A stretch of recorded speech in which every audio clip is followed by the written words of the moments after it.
To students in my channel.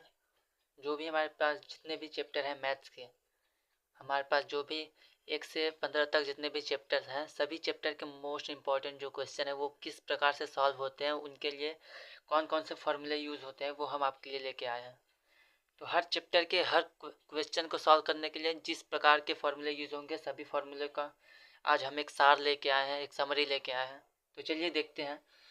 तो यहाँ पे आ चुका है आपका एक मोस्ट इम्पॉर्टेंट हमारे पास जो फॉर्मूला सीट है वो। तो चलिए देख लेते हैं इसमें क्या क्या है और क्या क्या आपके लिए बहुत ज़्यादा ज़रूरी है। तो सबसे पहले हमारा पहला चैप्टर जो है वो हमारे पास होता है वास्तविक संख्याएं। वास्तविक संख्या में हम पढ़ते हैं यूक्लिड विभाजन एल्गोरिथम क्या होता है। तो यूक्लिड विभाजन एल्गोरिथम होता है a=b³ + r। इसको हम कहते हैं यूक्लिड विभाजन एल्गोरिथम। और यहाँ पे जो r की वैल्यू होती है वो r की वैल्यू या तो 0 के बराबर होती है या 0 से बड़ी होती है और हमेशा b से छोटी होती है। तो आपको ये याद रखना है b की वैल्यू, r की वैल्यू। तो यूक्लिड विभाजन एल्गोरिथम जो होता है a=b³ r। दूसरा हमारे पास है कि पहली संख्या इंटू दूसरी संख्या इक्वल टू होता है एलसीएम गुणे एचसीएफ के। मतलब कि अगर हमारे पास दो संख्याएं हैं, दोनों संख्याओं का अगर हम गुणा करते हैं तो वो दोनों संख्याओं का जो गुणनफल होता है वो उनके एलसीएम और एचसीएफ के गुणनफल के बराबर होता है। बस आपको पहले चैप्टर में बस ये दो चीज़ें याद रखनी है। तीसरा जो हमारे पास है ये हमारा दूसरे क्वेश्चन बहुपद का है, जिसमें हमें लिखा गया है कि यदि द्विघात बहुपद ax² + bx + c हो और इसका जो शून्यक है वो अल्फा और बीटा हो, तो जो शून्यक का योगफल होता है अल्फा प्लस बीटा होता है वो -b/a के बराबर होता है। जहाँ पे ये आप b को ध्यान देंगे तो b जो होता है x का गुणांक है, तो यहाँ पे x b हो जाएगा bx का गुणांक, और जो a है ये हमारा x² का गुणांक है, तो ये x² का गुणांक हो जाएगा। चलिए आगे बढ़ते हैं। आगे हमारे पास है कि अगर हमें शून्यकों का गुणनफल निकालना है, मीन्स अल्फा इंटू बीटा निकालना है, तो ये होता है c/a। c क्या होता है, c यहाँ पे आप देखेंगे तो इसके साथ कोई भी x y z a b c d कोई भी यहाँ पे कोई भी चर पद नहीं है। चर मतलब एक्स वाई जेड जो हमने माना होता है, तो ये हमारा अचर है। तो अचर पद और बटे में a जो है x² का गुणांक है, तो ये हो जाएगा अचर पद बटे x² का गुणांक। चलिए आगे बढ़ते हैं। आगे हमारे पास एक है कि बोला गया कि अगर त्रिघात बहुपद, याद रखना है कि द्विघात बहुपद में जो अधिकतम घात होती है वो 2 होती है और त्रिघात बहुपद में अधिकतम घात 3 होती है। अगर आपने द्विघात बहुपद या वास्तविक संख्या नहीं पढ़ा है तो हमने अपने चैनल पे इसका 1 शॉर्ट वीडियो अपलोड कर दिया है, आप जाके देखिए, आपको ज़रूर मज़ा आएगा और वो आपको अच्छी तरह समझ में भी आएगा। हर 1 शॉर्ट में हर चैप्टर के हमने मोस्ट इंपॉर्टेंट क्वेश्चन और बेसिक कंसेप्ट को समझाया है, उसके बाद क्वेश्चन को करवाया है, तो आप उसको बहुत अच्छे से समझ पाएंगे। चलिए देखते हैं। तो हमारे पास त्रिघात बहुपद ax³ + bx² + cx + d हमारे पास है, जिसका शून्यक हमें अल्फा बीटा और गामा दिया गया है। याद रखना है कि अगर मैक्सिमम पावर 2 होती है तो हमारे पास शून्यक अल्फा बीटा आते हैं, 2 है। अगर मैक्सिमम पावर 3 होगी तो शून्यक 3 होंगे, अल्फा बीटा और गामा। यहाँ पे पहला हमारे पास है कि alpha plus beta plus gamma जो होता है वो -b/a के बराबर होता है। इसका मतलब कि x² का गुणांक और बटे में x³ का गुणांक। दूसरा हमारे पास संबंध होता है alpha into beta plus beta into alpha beta into gamma plus alpha into यहाँ पे दिया है हमारे पास alpha into beta plus beta into gamma plus gamma into alpha. ये होता है c/a। c मतलब कि x का गुणांक बटे में x³ का गुणांक। तीसरा हमारे पास है alpha into beta into gamma equal to minus का d/a। डी हमारा अचर पद है, मतलब कि माइनस का अचर पद और बटे में हमारे पास a मतलब x³ का गुणांक हो जाएगा यहाँ पे। चलिए आगे बढ़ते हैं। तो आगे एक आसान सा एकदम मीन्स बहुत ही आसान सा फॉर्मूला है जिसको आपने पढ़ा होगा पहले। जो हमारा भाज्य होता है, भाज्य बराबर भाजक गुणे भागफल प्लस शेषफल, ये आपने पढ़ा है। तो वही हमारे पास क्लास 4th 5th वाला। आगे बढ़ते हैं। थर्ड चैप्टर के हमारे पास है जो हमारा है कि दो चर वाले रैखिक समीकरण युग्म। इसमें क्या है, हमारे पास हमने दो रैखिक समीकरण ऐसे समीकरण होते हैं जिसमें किसी भी चर की अधिकतम घात 1 हो। यहाँ पर आप देखेंगे तो एक्स वाई जो है इसकी पावर मैक्सिमम पावर 1 है। तो हमने दो समीकरण मान लिया है, a1x + b1y + c1 = 0 और दूसरा मान लिया है a2x + b2y + c2 = 0। और ये हमारे पास दो समीकरण है। यहाँ पे लिखा गया है कि अगर इन दोनों ग्राफ का हम दोनों समीकरणों का ग्राफ बनाते हैं बुक कॉपी में, तो जब ग्राफ बनाते हैं तो हमारे पास तीन टाइप की रेखाएं प्राप्त होती है। पहली रेखा हमारे पास प्रतिच्छेदी रेखा है। प्रतिच्छेदी रेखाएं मीन्स एक दूसरे को काटेंगी। तो जब भी प्रतिच्छेदी रेखाएं होती है तो उनका जो हमारे पास संबंध होता है वो होता है A1 A2, ये बराबर नहीं होता है, does not is equal to B1/B2। मतलब कि A1 A2 का जो रेशियो है, जो अनुपात है, वो B1 और B2 के रेशियो के अनुपात के बराबर नहीं होता है। तो जब भी प्रतिच्छेदी रेखाएं होंगी या फिर जब भी ऐसा हमें दिखेगा तो वहाँ पे सिर्फ एक हल होता है। मतलब कि x की एक वैल्यू आएगी, y की एक वैल्यू आएगी। इसको हम अद्वितीय हल भी कहते हैं। दूसरा हमारे पास है संपाती रेखाएं। संपाती रेखाएं मीन्स क्या होता है कि जब एक रेखा दूसरी रेखा के ऊपर चली जाती है तो उसको हम कहते हैं संपाती रेखाएं। यहाँ पे दिया है जब भी A1/A2 equal B1/B2 equal C1/C2 means A1 A2 का जो अनुपात है, B1 B2 का जो अनुपात है, C1 C2 का जो अनुपात है, वो अगर अनुपात तीनों का अनुपात बराबर हो जाता है तो एक रेखा दूसरी रेखा के ऊपर चली जाती है। इसका मतलब कि दोनों रेखाएं संपाती होती हैं और ये रेखाएं हर बिंदु पे एक दूसरे को टच कर रही हैं, तो इसके अनेक हल होते हैं। मतलब कि x की भी बहुत सारी वैल्यूज आएंगे और y की भी बहुत सारी वैल्यूज आएंगे, मान आएंगे बहुत सारे। तीसरा हमारे पास दिया है समांतर रेखाएं। समांतर रेखाएं में आपने देखा होगा रेल की जो पटरी होती है वो समांतर होती है। मतलब कि साथ साथ चलती है बट कभी मिलती नहीं, उसको हम कहते हैं समांतर रेखाएं। तो जब भी A1 A2 is equal to B1 B2 but does not is equal to C1/C2, इसका मतलब क्या है कि जो A1 A2 का अनुपात है वो B1 B2 के अनुपात के बराबर होगा, बट B1 B2 का जो अनुपात है वो C1/C2 के अनुपात के बराबर नहीं होगा। यहाँ पे A1 A2 बराबर है B1/B2 के, बट जो B1 B2 है वो C1/C2 के बराबर नहीं है। तो इसमें क्या होगा कि रेखाएं कभी भी मिलती नहीं। इसका मतलब कि कभी भी कोई भी हल नहीं निकलेगा, मतलब कि x और y का कोई भी मान नहीं निकल पाएगा। चलिए अब चौथे चैप्टर की ओर बढ़ते हैं, जो हमारे पास है द्विघात समीकरण। द्विघात समीकरण में क्या लिखा गया है कि जो द्विघात समीकरण होता है उसका जो व्यापक रूप होता है वो हमारे पास होता है ax² + bx + c is equal to 0। और जहाँ पे जो a है वो 0 नहीं होना चाहिए। अगर ये a 0 नहीं है तो हम क्या कर सकते हैं, x की वैल्यू को आप गुणनखंड विधि से निकाल सकते हैं। नहीं तो यहाँ पे एक और फॉर्मूला होता है जिसको हम कहते हैं श्रीधराचार्य नियम। x की वैल्यू निकालने के लिए वो होता है x इक्वल टू माइनस का b प्लस माइनस रूट के अंदर b² - 4ac/2a। और ये जो हमारे पास b² - 4ac है इसको हम कहते हैं विविक्तिकर। इसको d से दिखाते हैं तो विविक्तिकर d होता है, d इक्वल टू होता है b² - 4ac। तो अगर यहाँ पे हम d लिखेंगे तो फॉर्मूला बन जाएगा माइनस का b प्लस माइनस d/2a, जो आपके पास यहाँ पे दिया गया है। अब आगे बढ़ते हैं। तो यहाँ पे कुछ रूल्स हैं जिसको आपको याद रखना है, जिसकी मदद से हम क्वेश्चन को देख के बता सकते हैं कि यहाँ पे हमें कैसे आंसर मिलने वाले हैं, उस नेचर कैसा है उनका। तो सबसे पहला हमारे पास है अगर b² - 4ac का जो मान है वो 0 से बड़ा होगा तब हमें दो वास्तविक मूल मतलब कि दो आंसर मिलेंगे, बट भिन्न भिन्न मीन्स अलग अलग आंसर होंगे। x की वैल्यू जो है अलग अलग होगी। और दूसरा हमारे पास है b² - 4ac की वैल्यू अगर 0 के बराबर है तो जो हम भी हमारे पास आंसर आएंगे, मूल मीन्स चाहे मूल कहिए चाहे शून्य कहिए, दोनों ही x या y जो भी होगा उसकी वैल्यूज होती हैं, उसके मान होते हैं। तो यहाँ पे हमारे पास b² - 4ac की अगर वैल्यू 0 के बराबर है तो हमारे पास जो उसका आंसर आएगा, उसका जो मान आएगा, उसका जो मूल आएगा, वो हमारे पास दोनों सेम टू सेम आएंगे। मतलब कि x की दो वैल्यूज आएंगी तो दोनों बराबर होंगे। मतलब कि पहला 0 तो दूसरा 0, पहला 2 है दूसरा भी 2 ही आएगा। तो अगर वैल्यू 0 से बड़ी है तो अलग अलग आंसर आते हैं, मान अलग अलग आता है x का। अगर 0 के बराबर है तो एक जैसे आंसर आते हैं, दोनों के दोनों मान बराबर होते हैं। तीसरा हमारे पास है अगर b² - 4ac की वैल्यू 0 से छोटी हो, मतलब कि माइनस में हो जाए, तो क्या होता है, तो हमारे पास कोई भी वास्तविक मूल नहीं होता, मतलब कोई भी आंसर नहीं आता, वो काल्पनिक होता है।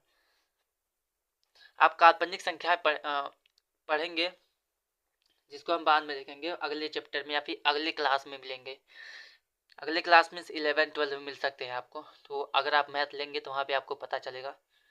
चलिए आगे बढ़ते हैं। काल्पनिक संख्या मीन्स जो हमारे पास माइनस में आंसर आता है और उसका रियल वैल्यूज नहीं होती, उन्हें हम मान लेते हैं, ठीक है।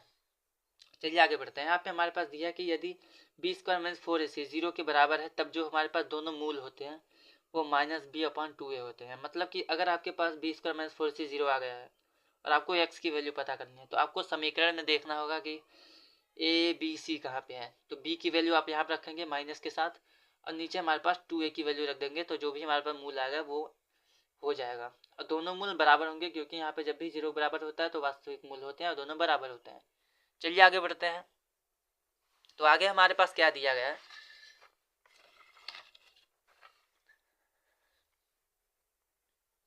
तो आगे हमारे पास द्विघात समीकरण का दिया है कि अगर हमारे पास मान लेते हैं हमें अल्फा प्लस बीटा पता है और अल्फा इंटू बीटा पता है, मतलब कि हमें गुणनफल पता है, शून्यक का मूल का गुणनफल और उनका योगफल दोनों पता है, योगफल और गुणनफल दोनों। तो हमें अगर समीकरण बनाना है तो हम क्या करेंगे, तो द्विघात समीकरण बनाने के लिए हम क्या करेंगे कि इस फॉर्मूले में अल्फा इंटू बीटा को यहाँ पर रख देंगे और अल्फा प्लस बीटा का मान यहाँ रख देंगे, तो हमारे पास जो भी मिलेगा वो हमारा द्विघात समीकरण मिल जाएगा। अब चलिए आगे बढ़ते हैं। तो आगे हम अगला चैप्टर हमारे पास जो होता है वो होता है समांतर श्रेणी। तो इसमें पहला क्वेश्चन, पहला फॉर्मूला आपको याद रखना है कि सर्वांतर मीन्स किसी भी दो संख्याओं के बीच जो अंतर निकालना होता है वो हम उसको डी से लिखते हैं, और डी इक्वल टू होता है a2 माइनस a1, मतलब कि दूसरी संख्या में से हमें पहली संख्या माइनस करनी होती है तो हमें अंतर मिलता है, तो इसको हम सर्वांतर कहते हैं। उसके बाद है अंतिम पद। अंतिम पद में लास्ट टर्म हमें पता करना होता है, उसको एल से दिखाते हैं या फिर हम कहते हैं एनवा पद। इसको निकालने के लिए क्या होता है, यहाँ पे एल या फिर ए एन लिख सकते हैं, वो होता है हमारे पास A plus N minus one into D. A जो होता है वो प्रथम पद होता है, पहला पद।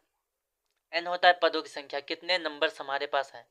और डी जो होता है वो सार्वंतर होता है, मतलब कि दो नंबर्स के बीच जो हमारे पास अंतर होता है उसे हम सार्वंतर कहते हैं। उसके बाद हमारे पास है कि अगर हमें सभी जितने भी नंबर्स हैं, जो भी हमारे पास समांतर श्रेणी दी गई है, उनका हमें अगर योगफल निकालना है। योगफल निकालने के क्या होता है कि हमारे पास फॉर्मूला है एन पदों का योग। एन पदों के योग का जो फॉर्मूला होता है वो होता है S N equal to N by two. और यहाँ पे बड़े क्वेश्चन हमारे पास है 2a plus N minus one into D. अब आपने पढ़ा है कि जो a plus N minus one into D होता है ये पूरा l के बराबर है या फिर a n के बराबर है। तो यहाँ पे अगर हम l रख देते हैं तो ये हमारे पास हो जाएगा n by two A plus L. तो चलिए आगे बढ़ते हैं। हमारे पास अगले चैप्टर का क्वेश्चन, अगले चैप्टर का हमारे पास फॉर्मूला दिया गया है जो हमारे पास होता है निर्देशांक ज्यामिति। बोला अगर हम मूल बिंदु से किसी भी पॉइंट का डिस्टेंस निकालते हैं, दूरी निकालते हैं, वो होता है रूट के अंदर X square plus Y square. यहाँ पे दिया अगर दो बिंदुओं के बीच दूरी निकालना है तो वो होता है रूट के अंदर x2 माइनस एक्स वन का whole square plus y2 minus y1 का होल स्क्वायर। आगे बढ़ते हैं। अगला फॉर्मूला हमारे पास है कि अगर हमारे पास दो बिंदु दिए हैं और दोनों बिंदुओं के बीच का मध्य बिंदु हमें पता करना है, तो हम x1 को x2 में जोड़ के आधा कर देते हैं, फिर y1 में y2 को जोड़ के आधा कर देंगे, मतलब कि x1 plus x2 by two comma y1 plus y2 by two. चलिए आगे बढ़ते हैं। अगर किसी भी हमारे पास क्वेश्चन में आंतरिक विभाजन और बाह्य विभाजन, विभाजन मीन्स कि ऐसा पॉइंट जो किसी लाइन को विभाजित मतलब बाहर देता है, उस पॉइंट को हम निकालते हैं। तो अगर कोई बाहर से किसी लाइन को बांट रहा है तो वो हमारा बाह्य विभाजन होता है। अगर बीच में कोई पॉइंट उसको बांट रहा है तो वो आंतरिक या अंतर विभाजन होता है। तो अंतर विभाजन का फॉर्मूला और बाह्य विभाजन का फॉर्मूला दोनों सेम टू सेम है, बट आपको याद रखना है किसमें प्लस होता है किसमें माइनस होता है। तो आंतरिक विभाजन में होता है m1x2 plus m2x1 upon m1 plus m2। ये हमारा x की वैल्यू निकालने के लिए है, x का निर्देशांक। y निकालने के लिए m1y2 plus m2y1 upon m1 plus m2। ये हमारा होता है आंतरिक वाला। अब बाय वाला देख लेते हैं। तो बाय वाला निकालने के लिए क्या करना है, बस जहाँ पे प्लस है वहाँ पे माइनस आपको कर देना है। तो ये होता है m1x2 minus m2x1 upon m1 minus m2, ये x की वैल्यू है, comma m1y2 minus m2y1 upon m1 plus m2, ये हमारे पास y की वैल्यूज हो जाती हैं। तो ये हमारा आंतरिक विभाजन फॉर्मूला है जिसमें प्लस हमने यूज़ किया है, और ये बाह्य विभाजन का फॉर्मूला है जिसमें हमने माइनस यूज़ किया है। तो चलिए देखते हैं। अब मान लेते हैं हमारे पास 3 पॉइंट है और तीनों पॉइंट से हमें बोला है कि इन 3 पॉइंट से बनने वाले जो ट्रायंगल है उसका हमें एरिया निकालना है, क्षेत्रफल निकालना है। तो त्रिभुज का क्षेत्रफल होता है, इसको हम ट्रायंगल से दिखाएंगे, एरिया ऑफ ट्रायंगल। ये होता है 1/2 बड़े कोष्टक में x1 ब्रैकेट में y2 minus y3 plus x2 bracket में y3 minus y1 plus x3 bracket में y1 माइनस y2। अब ध्यान देंगे यहाँ पे, तो यहाँ पे 1 2 3 है, 2 3 1 है और 3 1 2 है। पहले x है फिर y का दोनों खेल चल रहा है, फिर प्लस के साथ यहाँ पे दूसरा x है फिर y है, फिर तीसरा x है फिर y है, मतलब कि 1 2 3 1 2 3 1 2 3 ऐसा कुछ चल रहा है। ये 3 पे खत्म हुआ है, ये 1 पे ख़त्म हुआ है। मतलब कि पहले आपको x वाला 1 लेना है, फिर दूसरा और तीसरा y हो जाएगा, फिर यहाँ पे दूसरा x लेना है, तीसरा और पहला y हो जाएगा, फिर तीसरा x लेना है, पहला और दूसरा y हो जाएगा। तो इस तरह आप इसको याद कर सकते हैं। अब आपको याद रखना है कि जब भी अगर ट्रायंगल का, त्रिभुज का हमारे पास क्षेत्रफल जो है 0 आ जाए तो वो जो बिंदु होता है संरेख होता है। ठीक है, अब यहाँ पे आ जाते हैं त्रिकोणमिति के कुछ फॉर्मूले पे, जो बहुत आसान से फॉर्मूले हैं। चलिए देख लेते हैं। तो सबसे पहले आपको याद रखना है कि जो साइन थीटा होता है वो लंब बटे कड़ होता है, कॉस थीटा हमारे पास आधार बटे कड़ होता है और टेन थीटा लंब बटे आधार होता है। अब आपको याद रखना है कि जो साइन थीटा होता है वो हमारे पास कॉसिक का उल्टा होता है। अगर साइन हमारे पास लंब बटे कड़ है तो कॉसिक हो जाएगा कड़ बटे लंब। उसी प्रकार जो कॉस होता है वो सेक का उल्टा होता है। तो कॉस थीटा आधार बटे कड़ है तो जो हमारे पास सेक थीटा होगा वो कड़ बटे आधार हो जाएगा। उसी प्रकार से जो कॉट टेन थीटा है वो कॉट का उल्टा होता है। टेन हमारे पास लंब बटे आधार है तो कॉट थीटा हो जाएगा आधार बटे लंब। तो ये हमारा क्वेश्चन है नॉर्मल सा। हमारे पास इस क्वेश्चन को सॉल्व करने के लिए त्रिकोणमिति का फॉर्मूला होता है। आगे देखते हैं। तो आगे हमारे पास मोस्ट इंपॉर्टेंट फॉर्मूले हैं जिसको आपको याद रखना है। तो साइन थीटा 1 बाई कॉसेक होता है क्योंकि उल्टा होता है। उसी प्रकार कॉसेक जो होता है वो 1 बाई साइन होता है। कॉस थीटा सेक का उल्टा होता है तो cos theta equal to 1 by sec theta. उसी प्रकार हो जाएगा sec theta equal to 1 by cos theta. आगे बढ़ते हैं। टेन का उल्टा कॉट होता है तो tan theta equal to 1 by cot theta हो जाएगा और cot theta equal to 1 by tan theta. अब यहाँ पे दो फॉर्मूले आपको याद रखने हैं। साइन थीटा बटे कॉस थीटा ये टेन थीटा के बराबर होता है, और अगर हम इसको उल्टा कर देते हैं कॉस थीटा बटे साइन थीटा तो टेन का उल्टा कॉट थीटा के बराबर हो जाएगा। आपको याद रखना जितने भी अपोजिट वाले, मतलब जितने भी उल्टे वाले फॉर्मूले हैं जो जिसका अपोजिट होता है उनका गुणनफल हमेशा एक आएगा। मतलब कि sine theta into cosec theta 1 होगा, cos theta into sec theta 1 होगा, tan theta into cot theta 1 होगा। अब आपको इस फॉर्मूले को याद रखना है जो हमारे पास दिया गया है कि sine 90 minus theta cos theta, cos 90 minus theta sine theta. मतलब कि साइन का कॉस में चेंज होगा, कॉस का साइन में। फिर आगे बढ़ते हैं। Tan 90 minus theta cot theta और cot 90 minus theta tan theta. मतलब कि टेन और कॉट आपस में चेंज होंगे। Sec 90 minus theta cosec theta और cosec 90 minus theta sec theta, ये दोनों भी आपस में चेंज होंगे। चलिए आगे बढ़ते हैं। हमारे पास दिया है कि sine square theta plus cos square theta एक होता है। अगर हम यहाँ पे कॉस स्क्वायर थीटा को बराबर किधर ले जाते हैं तो हो जाएगा साइन स्क्वायर थीटा बराबर 1 माइनस कॉस स्क्वायर थीटा। और अगर इसी फॉर्मूले में हम साइन को इधर लेके जाते हैं तो हो जाएगा कॉस स्क्वायर थीटा बराबर 1 माइनस साइन स्क्वायर थीटा। आगे बढ़ते हैं। तो sec square theta minus tan square theta होता है 1। अगर टेन स्क्वायर थीटा इधर जाएगा तो वो प्लस का हो जाएगा, तो सेक स्क्वायर थीटा बराबर 1 प्लस टेन स्क्वायर थीटा। आगे बढ़ते हैं। अगर इसी क्वेश्चन में हम अगर सेक टेन को इधर भेज देते हैं, 1 को इधर भेजते हैं, तो टेन हमारा पॉजिटिव हो जाएगा, 1 इधर आएगा माइनस में, तो sec square theta plus 1 equal to हो जाएगा टेन स्क्वायर थीटा। आगे बढ़ते हैं। आगे यहाँ हमारे पास है कॉसेक स्क्वायर थीटा बराबर 1 प्लस कॉट स्क्वायर थीटा। अगर यहाँ पे 1 इधर जाएगा तो हो जाएगा cos square theta minus 1 equal to cot square theta. और अगर हम 1 को यहीं रखते हैं, कॉट को इधर भेजते हैं, तो हो जाएगा cos square theta minus cot square theta equal to 1। तो आपके बेसिकली यहाँ पे इस फॉर्मूले को, इस फॉर्मूले को और इस फॉर्मूले को, यही तीन फॉर्मूले याद रखने हैं। और सबको हमने पक्षांतर करके फॉर्मूला बनाया है, तो उसको वो अब ज़्यादा ज़रूरी नहीं है, आप उसको बना सकते हैं खुद से। तो यहाँ पे आपको ये सभी फॉर्मूले याद होने चाहिए, और ये जो तीन फॉर्मूले ये बहुत ज़्यादा ज़रूरी है।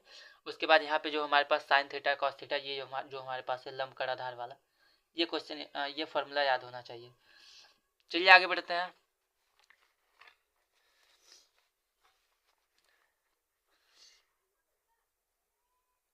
तो आगे हमारे पास पृष्ठीय क्षेत्रफल और आयतन का जो हमारे पास क्वेश्चन दिया गया है, क्वेश्चन मीन्स क्वेश्चन सॉल्व करने के लिए फॉर्मूला दिया गया है। तो आपको यहाँ पे एक टेबल हमारे पास है जो हमने लिखा है sine cos tan cos sec cos, सबकी वैल्यूज हमारे पास है। 0 डिग्री पे कितना होता है, 30 पे, 45, 60, 90।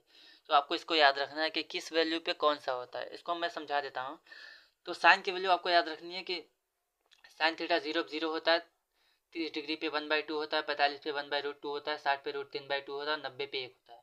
अगर हम साइन की वैल्यूज को उल्टा लिखना चालू करें तो वो हमारा कॉस की वैल्यू बन जाती है। मतलब कि 1 को 1, फिर √3/2, फिर 1/√2, फिर 1/2, 0। मतलब कि इधर सीधा कर लिख देते हैं इस क्वेश्चन को, इस जो वैल्यूज है, मान जो है, तो हमारा कॉस थीटा का मान होता है। अगर हम साइन में कॉस का भाग करते हैं तो टेन बनेगा, तो 0 में 1 का भाग करेंगे 0 आएगा, 1/2 में √3 का भाग करेंगे, 2 से 2 कैंसिल, तो 1/√3 हमारे पास आएगा। ये पूरा डिवाइड होगा तो 1 हो जाएगा, ये 2 से 2 डिवाइड होगा तो √3/1 मतलब कि √3। याद रखना है कि 1 में अगर 0 का भाग करते हैं तो वो हमारा इनफाइनाइट होता है, क्योंकि वो डिविजिबल नहीं होता, भाग नहीं हो पाता। फिर 10 का उल्टा करेंगे तो कॉट, तो ये पूरा जो फ्रैक्शन है सबको हमें चेंज कर देना, तो हमारा कॉट की वैल्यू बन जाएगी। फिर कॉस का उल्टा सेक होता है, तो इसको हम उल्टा करेंगे तो हमारा सेक की वैल्यू बन जाएगी। उसी प्रकार से साइन को उल्टा कॉसेक होता है, तो साइन की जितनी भी वैल्यूज है सबको अंश और हर को चेंज कर देंगे तो हमारे पास कॉसेक की वैल्यू बन जाएगी। तो ये हमारा टेबल है जिसको आपको याद रखना है। अगर आपको नहीं बनाने आता तो आप हमें कमेंट कीजिए, हम इसके ऊपर एक सेपरेट वीडियो बनाएंगे जिसमें हम आपको बताएंगे कि इस वैल्यूज को निकाला कैसे जाता है, जिससे आप अगर आपको नहीं याद है तो आप इसको निकाल सकते हैं, वो भी 2 सेकंड के अंदर। चलिए आगे बढ़ते हैं। तो हमारे पास पहला फॉर्मूला है वृत्त का क्षेत्रफल, वो होता है पाई आर स्क्वायर। वृत्त की परिधि जो होती है वो 2 पाई आर होती है। अगर कोण निकालना है तो कोण बराबर चाप बटे त्रिज्या। आगे बढ़ते हैं। वृत्तखंड का जो क्षेत्रफल होता है वो पाई आर स्क्वायर थीटा/360 होता है।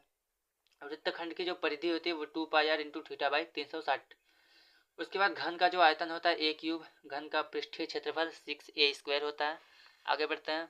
आगे जो घनाभ का हमारे पास आयतन होता है वो l into B into H, मतलब लंबाई गुणे चौड़ाई गुणे ऊंचाई होता है।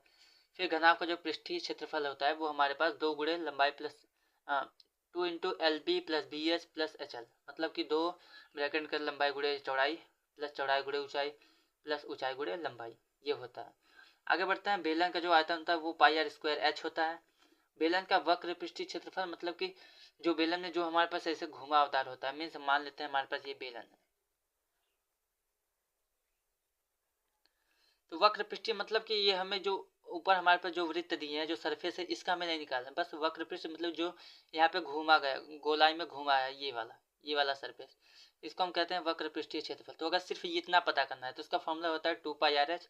लेकिन अगर पूरा पता करना है, मतलब ये जो हमारे पास 2 वृत्त बन रहे हैं दोनों, इसको भी पता करना है टोटल मिला के, तो वो हमारा होता है संपूर्ण पृष्ठीय क्षेत्रफल, जो हमारे पास होता है 2 pi R H plus 2 pi R square.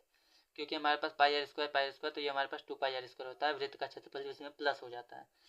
और यहाँ पे हमने लिखा है कि जो समबाहु त्रिभुज का जो क्षेत्रफल होता है वो होता है √3/4 इंटू ए स्क्वायर, मतलब कि भुजा स्क्वायर। आगे बढ़ते हैं। आगे हमारे पास शंकु का फॉर्मूला है। तो शंकु का जो आयतन होता है वो होता है 1/3 पाई आर स्क्वायर एच। शंकु का जो वक्र पृष्ठीय क्षेत्रफल होता है वो हमारे पास पाई आर एल होता है। आर त्रिज्या होती है, एल हमारा होता है शंकु की तिर्यक ऊंचाई। मान लेते हैं हमारे पास ये शंकु दिया गया है, ये तो ये तो हमारे पास h होता है, बट ये जो तिरछी लंबाई होती है इसको हम कहते हैं l। तो ये हमारे पास तिर्यक ऊंचाई होती है जिसको हम l कहते हैं। यहाँ पे लिखा है शंकु का जो संपूर्ण पृष्ठीय क्षेत्रफल होता है वो pi R L plus pi R square, क्योंकि पाई आर एल तो इसका होता है वक्र पृष्ठीय क्षेत्रफल, नीचे जो वृत्त बना होता है इसको भी हम प्लस करते हैं, जिसकी वजह से यहाँ पे पाई आर स्क्वायर इसमें प्लस हो जाता है। आगे बढ़ते हैं। तो आगे हमारे पास है गोले का जो पृष्ठीय क्षेत्रफल होता है वो 4 पाई आर स्क्वायर होता है, और गोले का जो आयतन होता है वो 4/3 पाई आर क्यूब होता है। चलिए अब आगे बढ़ते हैं। तो आगे हमारे पास सांख्यिकी नामक चैप्टर का हमारे पास फॉर्मूला दिया गया है, जो हमारे पास है। तो सबसे पहले आपको माध्य, माध्यक और बहुलक, ये 3 चीज़ें इसमें पढ़नी होती है। तो सबसे पहले माध्य निकालने के लिए हमारे पास 3 फॉर्मूले दिए गए हैं। चलिए देख लेते हैं। सबसे पहला प्रत्यक्ष विधि। तो एक्स बार मीन्स एक्स का हमने माध्य निकाला है, तो वो होता है summation F I x I upon summation F I. F I मतलब कि ये बारंबारता है, एक्स आई जो हमारे पास जो भी हमारे पास डाटा दिया होता है वो है, ठीक है, ये डाटा है, ये उसकी बारंबारता है। दोनों का मल्टीप्लाई करके बारंबारता से अगर भाग करेंगे तो हमारे पास मिल जाएगा आंकड़े का माध्य। आगे बढ़ते हैं। आगे हमारे पास है कल्पित माध्य विधि। इस माध्य विधि को निकालने के लिए हमें डी आई को भी पता करना होता है। डी आई मतलब अंतराल दिया होगा तो अंतराल से हम पता करेंगे सबसे पहले डी आई, उसके बाद एफ आई डी आई का मल्टीप्लाई करेंगे, फिर उसको एफ आई से भाग करेंगे, मतलब कि बारंबारता से भाग करेंगे। तो ये होता है a प्लस हमारे पास कल्पित माध्य विधि एक्स बार मतलब कि x का माध्य जो होता है वो a plus summation F I D I up बटे समेसन एफ आई होता है। आगे बढ़ते हैं। पग विचलन विधि, ये हमारे पास एक और फॉर्मूला होता है। तीनों फॉर्मूले हमारे पास माध्य के हैं, तो आप किसी को भी यूज़ कर सकते हैं।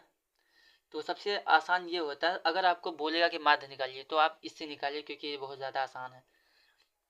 बट अगर आपको बोला जाएगा कि इस विधि से निकालिए तो आपको फॉर्मूला यूज करना पड़ेगा। तो पग विचलन विधि जो होता है वो होता है a plus summation F I you I upon summation F I into H हो जाएगा। यहाँ पे जो यू आई है, यू होता है एक्स माइनस ए अपॉन एच। एन है, एन है हमारे पास। उसके बाद हम पढ़ते हैं बहुलक। तो बहुलक मतलब कि ऐसा संख्या जो हमारे पास मैक्सिमम मतलब अधिकतम बार जो संख्या रिपीट होती है वो उसको कहते हैं बहुलक। तो बहुलक निकालने का फॉर्मूला होता है एल प्लस ब्रैकेट में हमारे पास है F1 माइनस का F0 या फिर F0 कह सकते हैं अपान में 2F1 माइनस का F0 माइनस का F2 इंटू H। तो ये हमारे पास बहुलक का फॉर्मूला होता है। अगर आपने इसका फॉर्मूला पढ़ा है बट आपको समझ में नहीं आ रहा है कि क्वेश्चन को कैसे लगाएं, तो आप हमें कमेंट कीजिए। अभी तक हमने 2 चैप्टर का वन शॉट अपलोड कर चुका है। हम अभी धीरे धीरे सभी चैप्टर्स के वन शॉट वीडियो अपलोड होंगे, बट आपको अगर किसी स्पेसिफिक चैप्टर का चाहिए तो आप हमें कमेंट कीजिए, हम आपके लिए ज़रूर प्रोवाइड करेंगे। चलिए आगे बढ़ते हैं। तो आगे हमारे पास क्या दिया है, आगे हमारे पास दिया है कि माध्यक। हमने माध्य पढ़ा, बहुलक पढ़ा, माध्यक को देख लेते हैं। तो माध्यक निकालने के लिए फॉर्मूला हमारे पास एल प्लस ब्रैकेट में n/2 माइनस का सी एफ को हम कहते हैं संचयी बारंबारता। एन हमारे पास पदों का योगफल होता है, एच हमारे पास होता है अंतराल, एफ हमारे पास बारंबारता है। तो यहाँ पे होता है एल प्लस n/2 माइनस का C F upon F into H, जहाँ पे एल हमारी निम्न सीमा है, एच हमारा वर्ग अंतराल का अंतर है जिसको हम वर्गमाप कहते हैं, एफ हमारे पास बारंबारता है, एन हमारे पास प्रेक्षकों की संख्या मतलब जितने भी टर्म्स हैं सबका प्लस योगफल है, और सी एफ हमारे पास संचयी बारंबारता होती है। आते हैं अब हमारा जो लास्ट चैप्टर है जिसको हम कहते हैं प्रायिकता, उसको देख लेते हैं। तो सबसे पहले आप लिखा है कि अगर हमारे पास दो घटनाएं हैं जिसको हमने पी ए और पी ए डैश लिखा है, तो यहाँ पे P A plus P A dash equal to 1 होता है। इसका मतलब क्या है कि पी ए मतलब प्रोबेबिलिटी ऑफ ए, और पी ए डैश का मतलब होता है नहीं होने की। पी ए मतलब घटना होने की प्रायिकता और नहीं होने की प्रायिकता, दोनों को अगर हम जोड़ देते हैं हमारे पास 1 आता है। मतलब कि अगर मान लेते हैं हमारे पास पास होने की प्रायिकता 60% है और हमारे पास पास नहीं होने की जो प्रायिकता है वो हमारे पास 40% है। तो अगर टोटल परसेंटाइल निकालेंगे तो 60% मीन्स क्या होता है 60/100 और 40% मीन्स क्या होता है 40/100। तो इसको हम सॉल्व करते हैं तो हमारे पास 100/100 आता है, मतलब कि कैंसिल होके 1। मतलब कि हमारे पास होने की और नहीं होने की दोनों की जो प्रोबेबिलिटी है अगर हम उसको प्लस करते हैं तो हमारा टोटल 1 आता है। मतलब कि जितनी भी संभावनाएं होती हैं होने की और नहीं होने की, उसकी जो टोटल हमारे पास प्रायिकता जो होती है वो हमेशा 1 होती है। तो वही हमने लिखा है कि अगर होने की घटना पी ए हो और ना होने की घटना हमारे पास ए डैश है तो पी ए और पी ए डैश मतलब कि प्रायिकता ऑफ ए और प्रायिकता ए नहीं होने की, दोनों की जो प्रायिकता होती है वो 1 होती है। और लास्ट में हमारे पास है कि अगर प्रायिकता पता करना है, किसी सिक्कों को हमने उछाला है और हेड आने की प्रायिकता पता करनी है, या फिर हमने किसी पासे को फेंका है और हमें 4 आने की प्रायिकता पता करनी है, तो सबसे पहले यहाँ लिखा है कि प्रायिकता निकालने के लिए हम क्या करते हैं, ई के अनुकूल परिणामों की संख्या। अनुकूल मीन्स होने की, कितनी संभावनाएं हो सकती हैं, कितनी संभावनाएं हमारे पास हैं। और लास्ट में नीचे लिखा है कि ई के सभी संभावित परिणामों की संख्या। मान लेते हैं कि हमें पासे में 5 आने की प्रायिकता पता करनी है, तो टोटल उसमें कितने फलक होते हैं, कितने नंबर आ सकते हैं, तो 1 2 3 4 5 6 नंबर तक आ सकते हैं। तो हमारे पास टोटल संभावना 6 हो गई, बट हमें आना कितना चाहिए, हमें चाहिए 5। तो हमारे पास एक पासे में कि 5 कितनी बार आ सकता है एक बार उछालने पे, तो हमारे पास 5 एक ही होता है, 2 भी एक होता है, हर संख्या से भी एक होती है। मतलब एक फलक पे 1 होगा, दूसरे फलक पे 2 होगा, तीसरे फलक पे 3, चौथे फलक पे 4, पांचवें फलक पे 5, छठवें फलक पे 6 होता है। तो एक बार में कोई एक ही संख्या आ सकती है, तो 5 आने की संभावना 1/6 है। मान लेते हैं हमारे पास बोला गया है कि एक सिक्को हमने उछाला है, हेड और टेल हेड आने की संभावना पता करनी है, हेड की। तो टोटल संभावना कितनी है, हेड भी आ सकता है टेल भी, तो टोटल 2 संभावना है। बट हेड कितना होता है, तो एक बार में एक ही हेड आ सकता है, तो हमारे पास 1/2 हो जाएगा। अगर टेल का पता करना है तो टेल भी टोटल संभावना 2 है, हेड और टेल दोनों आ सकता है। बट हमें टेल चाहिए, और टेल कितना होता है एक सिक्के में, तो एक सिक्के में टेल सिर्फ 1 होता है, तो हमारे पास 1/2 हो जाएगी। तो ये हमारे पास प्रायिकता है। तो ये हमारे पास टोटल ओवरऑल सभी चैप्टर के इम्पोर्टेंट जो क्वेश्चन है उनको सॉल्व करने के लिए हमारे पास फॉर्मूले हैं। अगर आपको इन फॉर्मूले का पीडीएफ चाहिए तो आप हमें कमेंट कीजिए, वीडियो को शेयर कीजिए, लाइक कीजिए, और हमें बताइए कि आपको अगला वीडियो किस टॉपिक पे चाहिए। तो ऐसे ही हमारे चैनल सब्सक्राइब करें, सपोर्ट करें। चलिए फिर मिलते हैं अगले वन शॉट में या फिर अगले अन्य वीडियो में जो आपके लिए हेल्पफुल होंगे। धन्यवाद।